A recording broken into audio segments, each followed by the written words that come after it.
Hello, everyone. This is World Review with Ivo Daalder, a weekly look at news from around the world. Each week, I sit down with leading journalists and experts to break down what's happening in the world, why it matters, and what comes next. It is Thursday, December 18, and what a busy week of news it's been. We'll start with a look at the escalation around Venezuela. Earlier this week, President Trump directed a blockade of all Venezuelan oil shipped on sanctioned vessels. The pressure on the Maduro regime is rising, but will it be enough to force Nicolas Maduro from office? Then, more talks about and with Ukraine. Over the weekend, U.S. negotiators met for 8 hours with President Zelensky and European leaders. They narrowed differences over security guarantees, but territory remains a sticking point. New talks with Russia are planned later this week. Are we getting any closer to a deal? Ceasefire by Christmas? Finally, in his loud and combative speech last night, President Trump reiterated that he is the peace president, boasting of having ended 8 wars in 10 months. But has he really? This week, Washington accused Israel of violating the ceasefire in Gaza, and Rwandan-backed rebels continued their advance in the Congo despite a peace agreement that was signed by President Trump earlier this month. And Thailand and Cambodia, another war that was resolved, have again started shooting across their border. So here to discuss these issues are 3 journalists that cover these stories. Nahal Toosi is senior foreign affairs correspondent at Politico. She has reported on war, genocide, and political chaos in a career that has taken her around the world.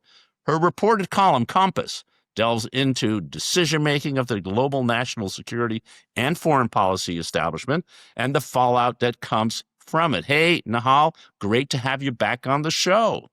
It's great to be here. Thank you.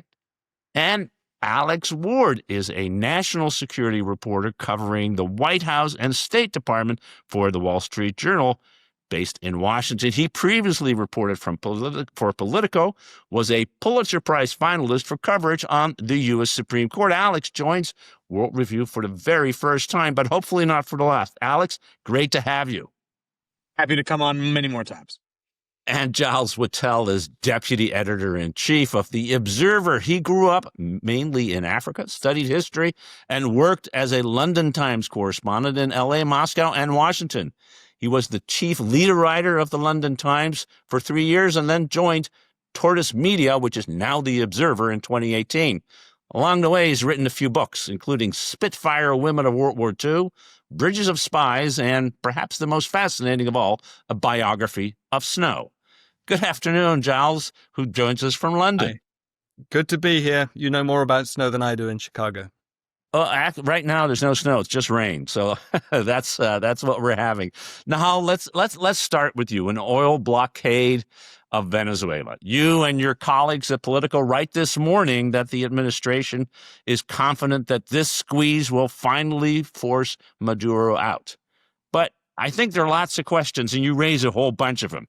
Earlier this week, Trump declared that fentanyl was a weapon of mass destruction.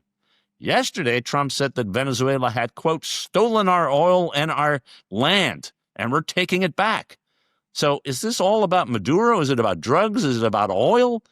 Can you help us understand what's going on here? Look, I like to think that what the administration is doing is thinking that it can kill a lot of birds with one stone and leave itself some room for plausible deniability. So look, long story short, there's this major pressure campaign against Venezuela. Ivo, you mentioned some of the things that they've done recently that has included seizing sanctioned oil tankers and announcing that the U.S. will continue to pursue this blockade against sanctioned oil tankers. To be clear, not all oil tankers. And so this, some people would say it's an act of war, but the administration still sees this as an incremental part of a broad pressure campaign that they're building up. And some folks hope that this incremental pressure will help will make Nicolas Maduro, the strongman of Venezuela, decide to just kind of step down. But there's plenty of evidence in, history and reality that's not the type of thing that makes strong men leave power. It's not that easy to get them to quit. So you have this, all of this happening, and it's interesting. The rationale has very much been about multiple things. Oh, we're fighting drug cartels. We're trying to go after a country that's been the cause of a lot of migration problems. And now they have made oil an issue. And in fact, they're saying, well, look, the Venezuelans stole American oil assets. We think they're referring to past nationalization of Venezuela's oil industry, which used to be run in large part by Western companies. And so this is something going back decades, and they're using it as a new rationale to justify what they are doing. But the point is, and they never actually formally say that regime change is the ultimate goal, right? So that's what they won't say. But if they manage to get Maduro to fall, or if they manage to get a dent into the drug cartel operations, or maybe even if they manage to get a better deal on oil with the Venezuelans, in many ways they can simply say, we've won. We accomplished an objective, because they've never been particularly clear about what their objective actually is. I think that's exactly right, Nahal. That if you just claim lots of things you're doing, then at some point you can just say declare victory and go home, in the famous phrase of a former senator when it came to Vietnam, or in the Houthi bombing. Remember, we were bombing the Houthis for 6 weeks, and then we said, well, we won. Whatever the winning was. Alex, you reporting this very closely. I can't recall a military buildup of the size that we have, the largest military buildup in the Caribbean since 1962, since the Cuban Missile Crisis, without a real clear statement of a rationale. The President of the United States spoke to the nation yesterday. He didn't mention Venezuela. When you talk to your sources in the White House and the State Department, what are they telling you that was really behind this? What is the goal here? What's the policy? What's the objective? They don't know, simply put. I mean, the Trump administration is run by like 6 people on Signal. So that's how this goes, right? I mean, I think what we're finding out, I mean, the closest they've come to explaining this large military presence came from Secretary of State Marco Rubio, when he said, well, we send military assets all over the world. And when they're in the Asia theater, no one cares. Or when they're in the European theater, no one cares. So everyone's freaking out that it's in our home territory, when they're saying their grand strategy is this, Don Roe doctrine of having more control over the Western Hemisphere. So that's the best face they're putting on that. But we should also note that Susie Wiles, the White House chief of staff, gave an interview to Vanity Fair in which she is the first Trump administration official to say, yeah, the goal is to squeeze Maduro out. And there are smarter people than me, these are her words, saying that this strategy will work. So that I actually thought, I mean, granted, the whole interview was worth everyone's time, but there were a lot of great foreign policy nuggets in there. And that, I think, is the biggest one, that you have the White House chief of staff saying, yeah, the goal is to push this guy out. Now, to Holly's point, Trump has come close to saying this many times, right? What they basically say is, it'd be nice if he stepped down. He's the illegitimate president. And by the way, Democrats say this too, right? This is actually not a necessarily partisan point. The question is, how do you get him out? And right now, it looks like it's this combination of maybe thaw, but maybe real military pressure, definite economic pressure, and maybe at some point Maduro just cries uncle. I believe that was Wiles' exact quote. So that's where we're at. And again, to Holly's point, it is a hodgepodge of goals. I mean, again, could Maduro call Trump today and say, hey, America's got access to all the oil you want? And then Trump goes, I won't do the accent, but we did it. We won. That's definitely possible. And so, basically we're at this point where officials in the administration are saying anything from oil contracts to the stop of cocaine to the stop of migrants to regime change would all count as victories, which is both everything and nothing at once. Giles, you're watching this from abroad. What do you make of it, including this idea of you've nationalized our oil and we're taking it back? I mean, I can see the Saudis looking and say, wait a minute, didn't you have our oil too before we nationalized it? I mean, a lot of countries have nationalized assets of Western expropriators in the name of sovereign rights. How do you look at this? Well, we're watching it. We're also reading with some fascination the so-called national security strategy published, 10 days ago now.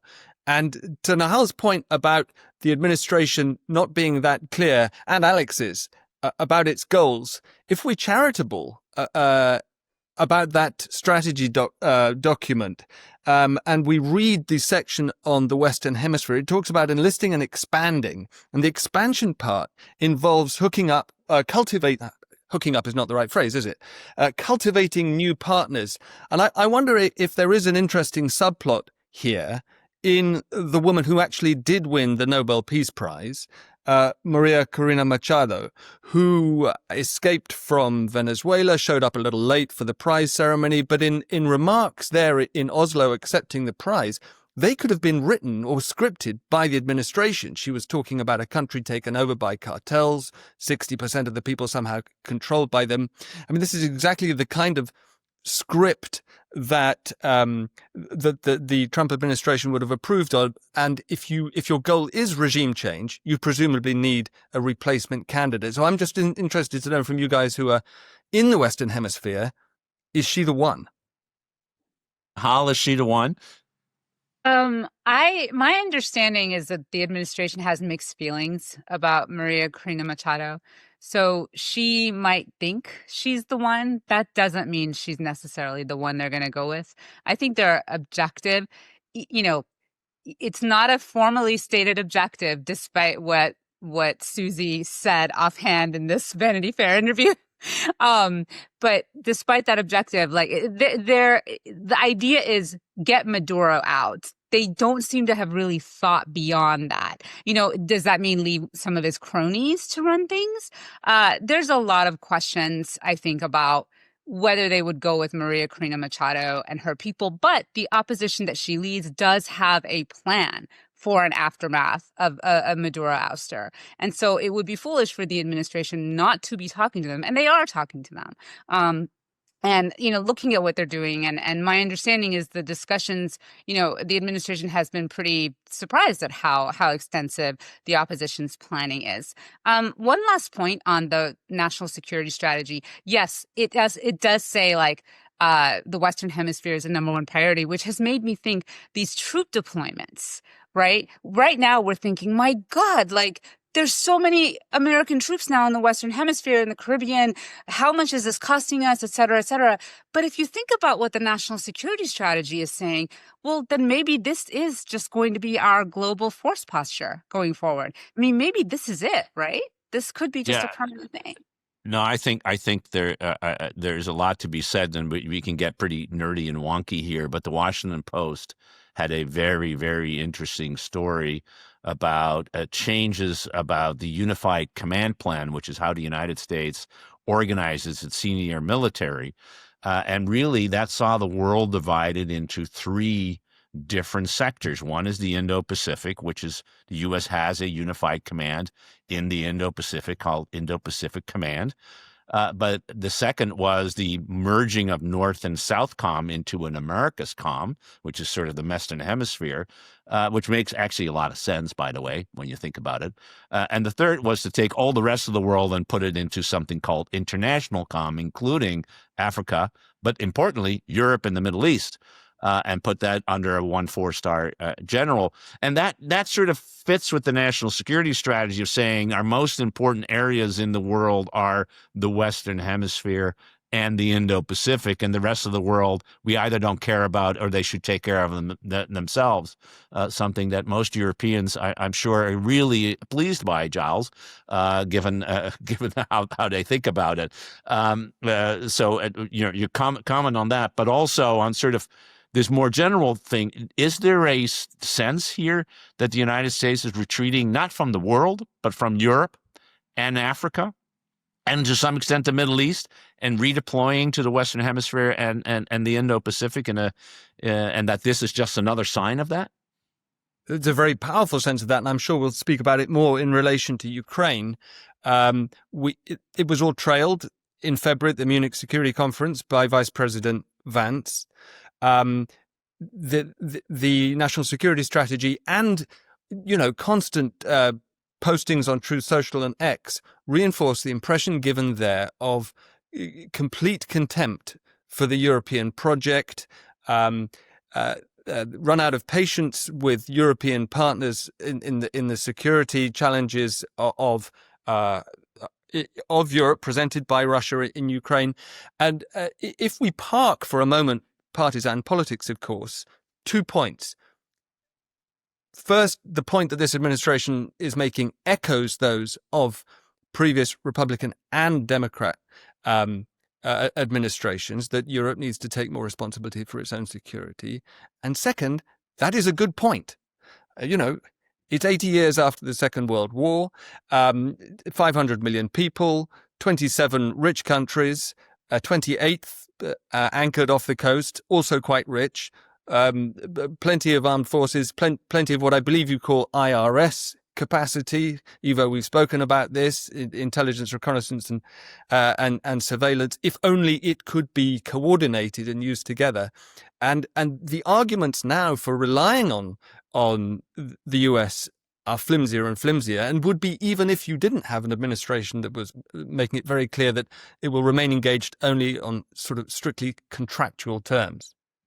Alex, this is a good segue, I think, to our second topic, which is sort of Ukraine and what has been happening in the past week. A lot of statements about major progress, done 90% of the work in the conversations that Steve Witkoff, the president's peace envoy, and Jared Kushner, the president's son-in-law, because he has no formal position in this administration, have been having with the Ukrainians, and the issue of security guarantees, this issue of what happens when the war is over and how is Ukraine's future security guaranteed, is pretty central.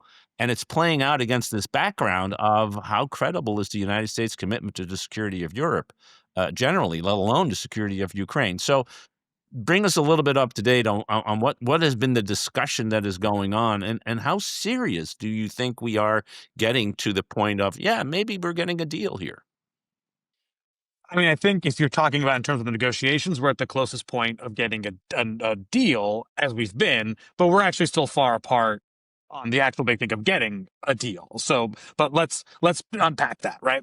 So as we've had these negotiations in the last weekend, we have seen a narrowing of differences. But this is between the Ukraine and the U.S., basically on what the security guarantees might look like, what Europe's role would be, and whether the U.S. would actually try to ratify this, which U.S. officials have indicated they might. They might send it to the Senate for some sort of deal, whether it's a treaty or a sense of the Senate or something. Who knows what that form will look like? But they're saying they're going to try to codify it in a way that it just won't be the whim of the president. So, okay, there's that.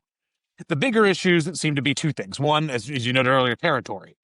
There's still no real sense as to what, will Ukraine have to cede territory to Russia, or will they freeze the line? They've kind of left that, they being the U.S., have kind of left that to Ukraine and Russia to negotiate by themselves, which is a hard thing to do, leaving that big thing towards the end. But that's basically where they're at. In their minds, if they can basically get, the security guarantees outlined and everything else in place, then they can move on to that point.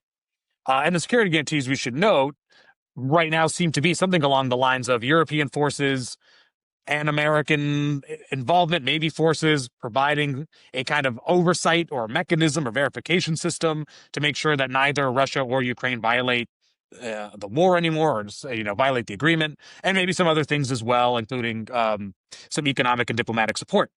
The problem here is you've just had Russian President Vladimir Putin say, no thanks. Actually, I still want to take control of Ukraine. Whether I get that diplomatically, militarily, doesn't matter to me. So, okay, who are you going to listen to? I mean, you can listen to the U.S. and the Europeans and the Ukrainians say, well, we've narrowed a lot of our differences down. Territory is really the only thing left. And then you can listen to Putin say, well, I still want the whole of Ukraine, though.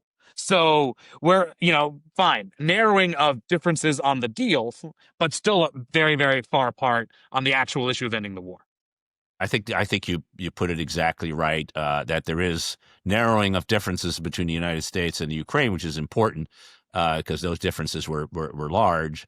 But the closer the U.S. and Ukraine come, the further away the Russians seem to walk. And Nahal, the one thing I don't understand really.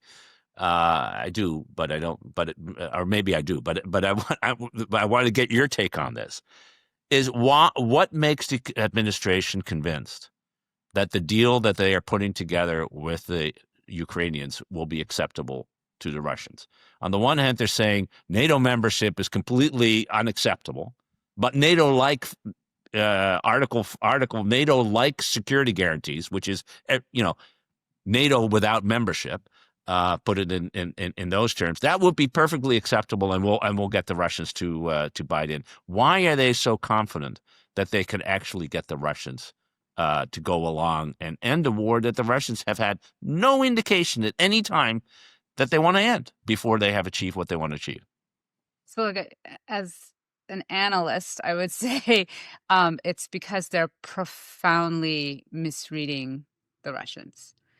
And they are falling for basic Russian propaganda talking points that anyone with normal, even the most minor exposure to this stuff should know is not true.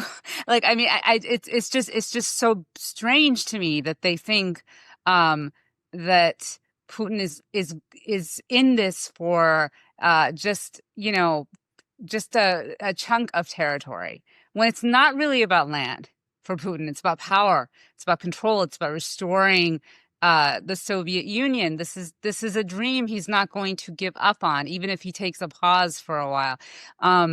They come at this from a very real estate point of view, and that's just a profound misunderstanding of what is driving Vladimir Putin. But also, they also, to my constant confusion, President Trump keeps saying things like Ukraine started the war. Ukraine did not start the war.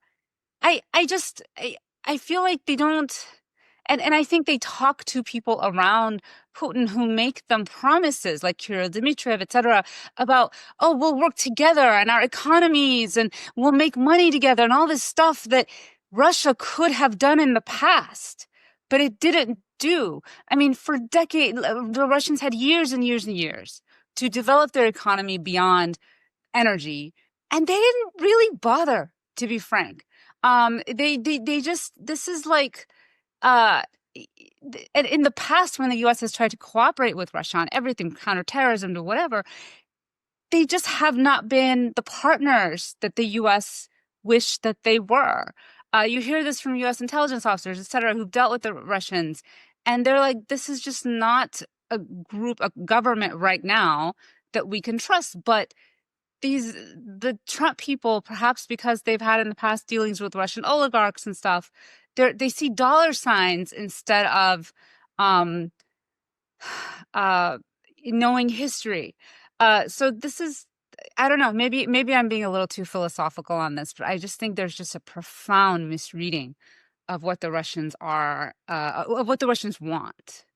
No, I mean, I think that's exactly right, and they're actually admitting it. I mean, I was struck by the fact that the president, both in the Knesset, when he was touting Steve Witkoff's negotiating prowess over the end of the Gaza, towards the Gaza ceasefire, and then again earlier this week, said, Steve Witkoff has the right personality, but he knows nothing about Russia, and sort of. He actually knows nothing. He keeps on saying that Steve Witkoff knows nothing about Russia, which is, I don't know, is that an endorsement of your negotiator, or is it a good idea to approach a conflict without Alex? Without? Yeah, no, Trump sees that as a good thing. In fact, the Trump administration sees a lack of experience as a good thing because they're not sort of encumbered by past biases, by the establishment. That actually kind of being a blank slate is helpful in a thing like this. And to Nahal's point about the money, let's be clear about what the through line of pretty much most big Trump diplomacy is. It's money. Remember when he was dealing with Kim Jong-un in the first term? His main pitch was, get rid of your nuclear weapons and we'll build beachside properties along the North Korean coast, which is lovely, by the way. Or Gaza, right? Let's reconstruct Gaza and we'll make it the Riviera of the Middle East. Let's do Russia and we'll have towers and massive infrastructure projects. I mean, effectively, the Trump doctrine is money makes the world go round. That everyone's interests, historical or whatnot, cultural, can be overcome by dollars. And that is just, and so Trump, who has always shown that he doesn't really get like the values aspect, the historical aspect of foreign policy, that there are people that hold on to things for a really long time. And like, can people overcome that? That's fine. Sometimes they do, but Trump thinks as long as you waive economics, then everyone will kind of just go, okay, we'll cut through everything else. Giles, I want to come to you because both on the money issue and on the larger issue. On the money issue, of course, the European Union leaders are meeting as we speak in Brussels to try to figure out how they're going to be able to find the money to support Ukraine. And there's a big debate about whether to use Russian assets. So talk a little bit about that, because the Russian assets, the U.S. which is pressuring very hard in Europe, in EU capitals, not to have this deal go through, because the U.S. wants to use these Russian assets as a down payment to U.S. Russian reconstruction efforts, of which, according to the 28-point plan that originally set off the latest negotiation rounds, the U.S. would get 50% of the profit. To Alex's point, that money makes the world go round. When the Europeans look at the diplomacy that is happening, and as they are realizing that they are in this, alone, how are they starting to interpret that in terms of both the security guarantees and the financial issue when it comes to helping Ukraine? Well, yes, about 290 billion euros in all parked in European accounts, 210 billion of them in Euroclear in Brussels, frozen since 2022, another 29 billion or so in London, a very small amount of the same category of assets in the US. Despite that, as you say, an American assertion of authority and control over these assets in the recent negotiations. And I think that more than anything else, the sheer chutzpah of that assertion has forced European leaders to realize that they are, as you put it, in this alone and without US support essentially now. And I think that is the essential context of the talks that have happened in the past weekend, led by Merz in Germany. There is a plan. We're told that there's a notional deadline looming to use about 2/3 of what's in Brussels as collateral for a loan. What's really striking, though, is despite the emergency, the option of individual EU member states, together with the Ukraine, of unilaterally forming a separate mechanism to guarantee Belgium's position here, so that in the event that they're successfully sued somehow, I cannot imagine the forum in which they would be for the return of the Russian assets, they would be covered. That is in principle an option. In practice, even now, the European leaders are proving unable to step up and take that step. Without it, there is no clear way that Ukraine can obtain the finance to buy the weapons, many of which would be American, to continue to defend itself through the next 6 months, let alone run its national budget. It's a moment of acute peril, and we are transfixed by the Euroclear debate, as I think of it. One other point on that: the Guardian reported overnight that Valerie Bain, the head of Euroclear, and Bart de Wever, the Belgian Prime Minister, have both said that they have been personally targeted. In other words, their personal security by the GRU, the Russian military intelligence, or they've been told of threats to them personally. And that is another forcing mechanism to make you think clearly, and also to help us understand perhaps why Belgium is a sticking point here. Yeah, no, I mean, there's this is serious business. I think that is very clear. I'm hearing from EU officials that the U.S. is also engaged in a full court press against this deal, which is, when you think about it, pretty remarkable. And Alex, I'll come back to you for sort of the last word on this. the extent to which the United States, on the one hand, wants a deal, because they want the end to war, because the president of the United States has said that he would end the war in 24 hours, and he hasn't been able to end the war, and that's why he's frustrated. And yet, on the other hand, they are making it so much more difficult to get to a deal, because they are playing in some ways the Europeans off against the Ukrainians, and the Ukrainians off against the Russians, which is hardly how you get to a deal. I'm wondering what makes this tick. Maybe it's the ignorance, and they just think that this is a real estate deal. But why go after the Europeans on this issue of all issues? I mean, Trump has one instinct, that he really wants to end this war because it'll make him look good and he might win the Nobel Peace Prize. And he's got two on the other column that he's not so sure about it. One is he's got the Vance people pulling at him, right? Why are we involved in Ukraine? This kind of makes no sense. Let's extricate the U.S. out of this. And then he's got the World War III fear. Any anger that he might, get out of Moscow from actions he takes could raise the risk of direct American military action, or a fight with Russia, of some sort of military escalation, nuclear escalation. Trump rightly is definitely afraid of nuclear weapons. So you sort of look at the balance sheet of where his head's at, and then just the general thought that he has the issues with Ukraine about Burisma and Biden, right? So maybe even had three. Like, it's kind of one, end the war, three, I'm not that interested.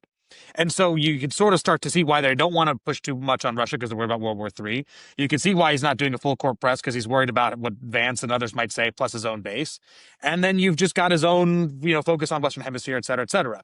But, this isn't the natural thing everyone would have expected, right? If this really were to be sort of a continuation of the Biden policy, more sanctions on Russia, greater diplomatic pressure, take the assets, and maybe you sort of compel Putin to the table, even though he's saying he wants to take all of Ukraine. And at this point, they're not doing that because of all those other competing issues we've talked about. So you're in this weird limbo where they're moving closer to a deal, but certainly nowhere close enough to resolve this.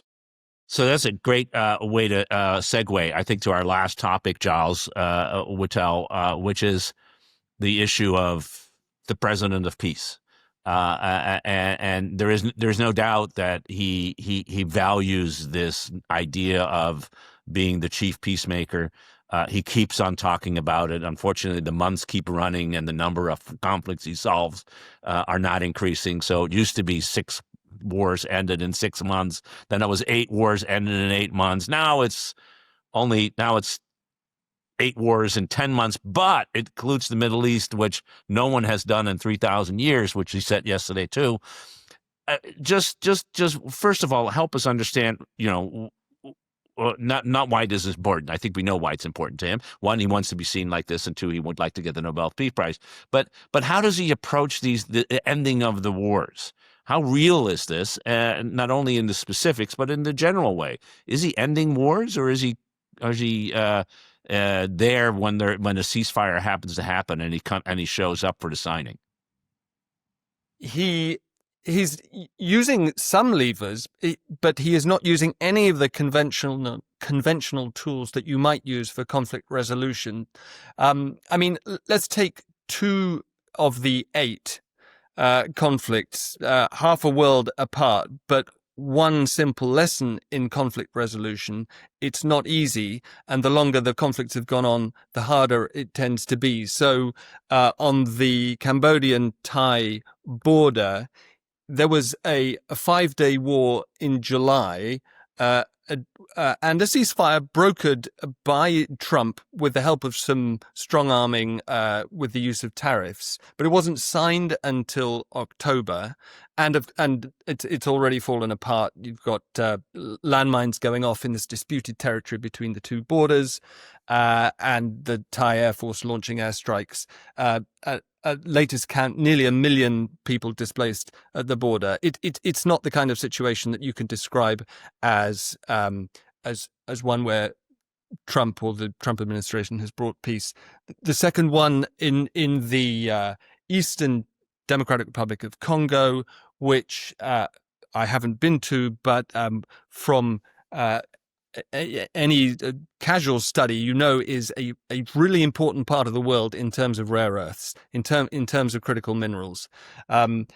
He claims to have solved a 30-year dispute dating from the Rwandan genocide with the so-called Washington Accords last week. But already you have this rebel group, Rwandan-backed rebel group M23, sweeping 200,000 local people ahead of them along a string of cities in eastern DRC. So how does Trump approach these? He has, in the first case, as I say, tried to use the weapon of tariffs to strong-arm one of the parties, that is Thailand, into signing a deal. In the second case, he invited both national leaders to Washington. There was a signing ceremony. What there wasn't was any enforcement power on the ground. What there wasn't was a deal between M23 or the opposing militia groups on the ground. There's an almost complete divorce between the diplomacy, perhaps we should simply call it grandstanding in Washington, and the reality on the ground. So nobody should be surprised that none of these so-called outbreaks of peace simply lead quite quickly to further conflict. The only thing I would say, and it's more and more difficult to say anything in Trump's defense, is it's just a rhetorical question. Would it be better or worse if there was none of this rhetoric, if he wasn't making an effort for peace? It's quite possible that it would be worse. I don't know. But in a sense, you can say, and my Republican relatives do, at least he's trying.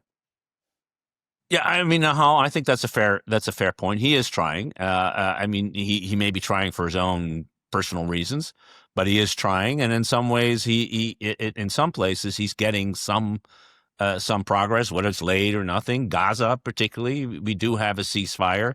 I don't think it's the end of a 3,000-year conflict. It basically, on a geopolitical sense, brings us back to the situation on October 6, 2023, when there was a ceasefire. Now there's another ceasefire, except that, about 100,000 people were killed and much of Gaza was destroyed in the meantime. But we know why he is urging to do this, but does he really only care about being seen as the person who has ended the war rather than being the person who brings together the diplomatic and enforcement and everything else that needs to be done in order to get there? On Gaza, he is still very much engaged. Yeah, look, I think you have to look at every conflict on its own in a way. You can't just lump them all together. Part of me wonders if, like, the war on Christmas, like, if he's including that in this particular group. And then, but if you look at some of these conflicts, it's like, well, I mean, Ethiopia and Egypt, they weren't even at war. It was like they have like a dispute over a dam, and he's counting that one. And some of these things are border clashes. They're not necessarily full-on wars. I mean, some of the stuff is just weird and strange, but some of it is long-running conflicts. And he comes in and he kind of makes a declaration, and then he walks away, and he doesn't put the diplomatic muscle behind it to make sure these things are implemented, maintained, that there's constant engagement. Like, if you have people, for the most part, like actual regular diplomats constantly ensuring that these things are being maintained, you might have more success on some of them than others. I think Gaza is one where they are trying. They have put some muscle behind it. They're definitely trying to do more than they have on other fronts. But to Giles's point, I think, I was at the Doha Forum in Qatar a few days ago, and I talked to several African officials about some of this stuff, and they were just so happy that the Trump administration was paying attention to conflicts on their continent. And I was like, well, look, but it's not really doing anything meaningful. And they completely disagreed. They said, look, yeah, okay, one person said, peace is a process, right? It's a big deal that Trump is able to get these two guys into the same room. Okay. So yeah, maybe they're not going to have peace on earth forever right now, but they're in the same room. And maybe if we can just keep at this, we'll build on it. And over time, things will get better. I mean, one guy was like, can he please get more involved in Sudan? They're looking for anything that's a catalyst. But that's the thing about catalysts is, yes, they can speed things up, but in terms of long-term maintenance, there's a difference, right, between a sprinter and a marathoner. And Trump and his people are sprinters. They're not marathoners. And when it comes to peace, you need endurance as well as the occasional catalyst. So I have mixed up so many metaphors there. I'm sorry, but I hope that makes some sense. So, but let's just stick with the sprint marathon metaphor, which I think is it's interesting. And Alex, as someone who's studying Washington closely, you said a while ago that this is an administration in which 6 people are involved in the decision making process, which is true, and they're all sprinters, and so you do wonder what the U.S. government used to be. It's smaller today, but it's still pretty large. There's still a lot of people working on that. You do wonder of why isn't the Rubio spending time talking to people in the State Department to say, let's follow up the DRC Rwanda thing and actually put in the endurance muscle to bring in that capability, which exists in the U.S. government. There's plenty of great diplomats and people. USAID used to be pretty critical on this. That they don't exist anymore. They've all been thrown out, which is a big problem. But nevertheless, there is this capability, and yet there seems to be no understanding, even on the part of Marco Rubio, the Secretary of State and nominal interim National Security Council chief, that it's one thing to get an agreement. It's another thing to make sure the agreement sticks and that you constantly work at it. George Shultz used to call diplomacy gardening. You need to be there and tend to the flowers, which means you need to show up, but you also need to water them all the time and take out the dead buds in order and weed it. There's no gardening going on here. It's a rat-infested lot of weeds. That's what we've got right now. I mean, let's be honest. Let's talk about something very, very Washington, very boring. The process. What do I mean by the process?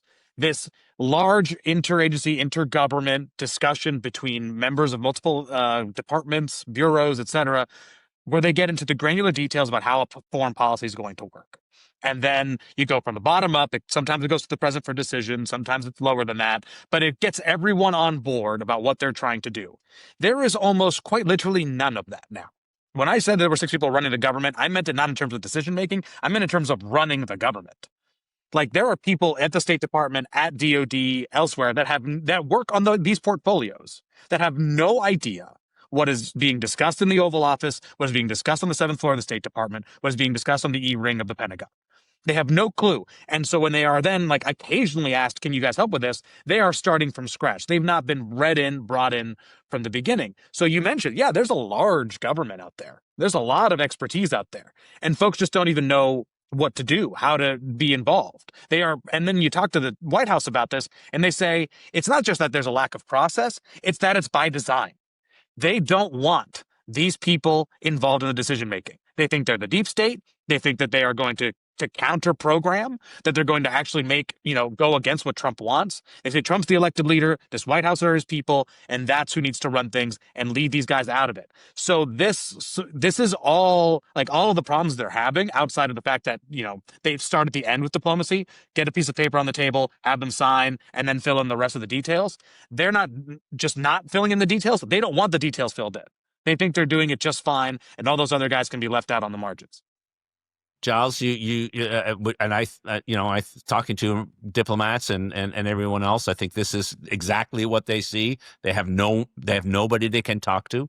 The 6 people who make the decisions don't talk to them, and that's true for except for the top leaders who talk a lot to Donald Trump. They're on the phone all the time, but there's no follow through. There's no engagement after that.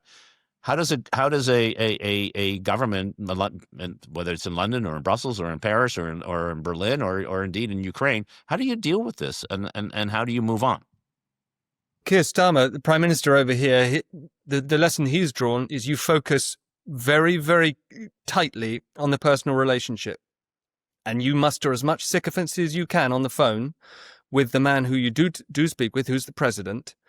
And the rest of the relationship, which in the old days, to Alex's point, used to be run by a lot of people on this side as well. A lot of people would be involved.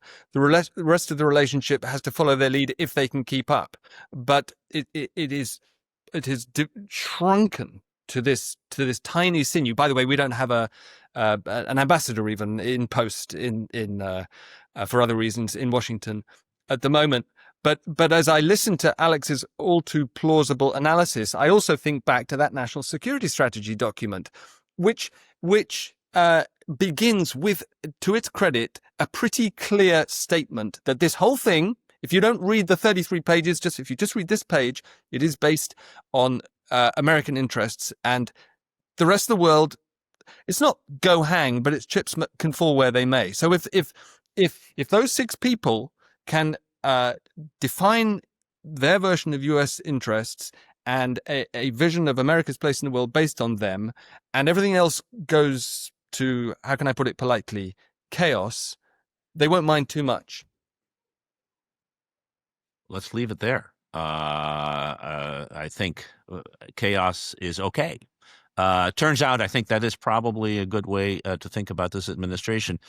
Really, a wonderful conversation here today. I want to thank Nahal Toosi of Politico, Alex Ward of the Wall Street Journal, and Giles Wattell of The Observer.